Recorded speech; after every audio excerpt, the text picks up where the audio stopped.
I told my husband he's got to come out of retirement and be in charge of this because, you know, he's got more ideas a minute than anybody I know. Got to put people back to work. That was Hillary Clinton talking about the role Bill Clinton might play if she wins in November. We're back with our panel, and there has been a lot of talk about Bill Clinton this week. Some of it you just heard, positive.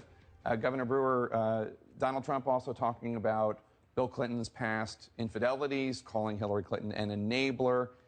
Is that, will that work? I mean, forget whether or not it's right or wrong. Will that even work, or do you think it might turn some voters off? Well, it appears to me that the left, including Hillary, is trying to wind her campaign around women's issues. And certainly they have a record that they can either deny or they can agree to. But they have not been forthright in regards to how they have treated women on both sides of it, and they've got a record. You mean not as a policy issue, but it's specifically with these individual infidelities? Yeah, absolutely. And you know, they need. I mean, the whole world knows about it. So why not bring it up? What do you think, Congressman? Well, first, if this is going to be a campaign about jobs and paychecks, I think Hillary Clinton's going to say, "Let's go at it." That's what she wants, and she's got a partner who knows about jobs and paychecks, so there's no problem with that.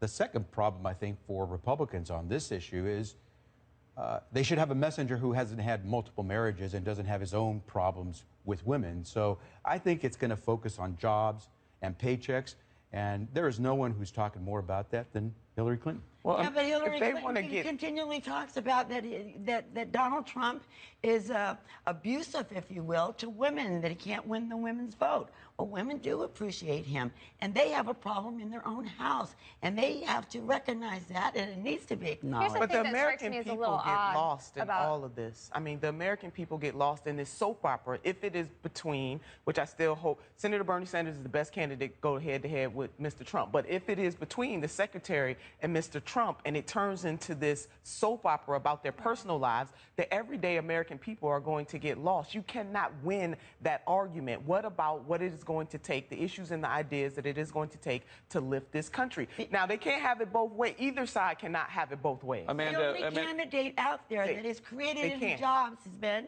Donald Trump. He's got a record. He's the only candidate. Let me just let Amanda wants to get in here. Let me just ask you, what do you think about this? Because as you just heard, Democrats will say that Donald Trump is in not just a glass house, but a glass Trump tower, if you will, in terms of questions about his past behavior. Here's the thing that strikes me odd about Trump's comments is that he brought up Bill Clinton's transgressions and appears to totally give Bill Clinton a free pass and is instead upset about Hillary Clinton's reaction to what Bill did. I think that's sort of tone deaf. If you're going to talk about the issue, you should do it in a very considered way and address it as a full issue. So there's a problem with just blaming Hillary on that. Right. But also, if Hillary Clinton wants to counter Donald Trump on his #1 issue of jobs and manufacturing, she cannot outsource that to her husband. It looks weak. She needs to own that issue and go toe-to-toe with Donald Trump if she hopes to beat him on it. Governor, if Donald Trump wants to talk about jobs, which I think is one of the main reasons why he won,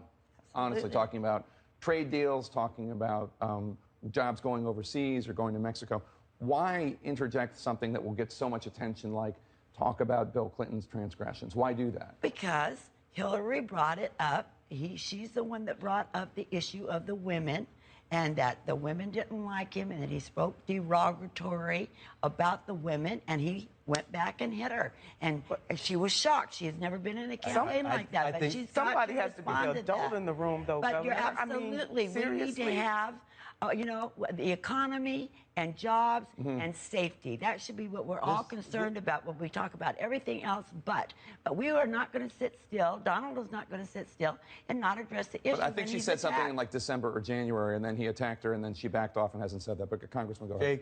Tee it up. If that's going to be the debate, one about who is trying to fight for women to have opportunity to finally get paid equally to men, if it's going to be about who can help create jobs, not just whimsically declare bankruptcy and cost a lot of Americans their jobs, we're ready. I think Secretary Clinton, as Amanda said, will talk about this because she has plans on how to create jobs. She has done that, and so she's ready for it. But Donald Trump he's got to be very careful throwing that first stone. Governor, Hillary talks about creating jobs. Donald Trump has created jobs. I want to do one quick thing, because in addition to the women's vote, Republicans are concerned about the Latino vote. On Cinco de Mayo, Donald Trump tweeted this. It's a message, happy Cinco de Mayo, the best taco bowls are made in Trump Tower Grill. I love Hispanics, exclamation point.